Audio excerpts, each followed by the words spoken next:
সামনে এমন প্রযুক্তি আসবে, এ তো অবাক হওয়ার কিছু না যদি কয়েকদিন পর দেখেন যে ওরা এমন ডিভাইস বের করেছে যে আপনার বডি আপনার সাথে কথা বলছে।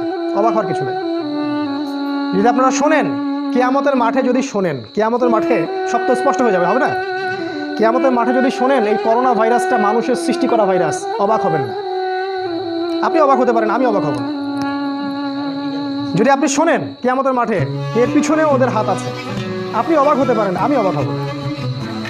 সামনে এমন প্রযুক্তি আসবে যা দিয়ে এই আকাশের মধ্যে, এখন তো টিভি দেখেন আপনারা, আসমানকে টিভি বানায় ফেলবে তারা। আকাশের দিকে তাকাবেন, অনেক কিছু দেখা যাবে।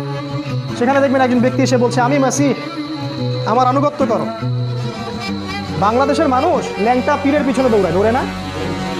আর যদি আকাশে এরকম কাউকে দেখে যে বের হইলো এবং বললো যে আমি মাসিহ, তোমাদের ত্রাণকর্তা, আমার আনুগত্য করো, জান্নাতে চলে যাবে, মানুষ কি মনে করছেন যাবে না?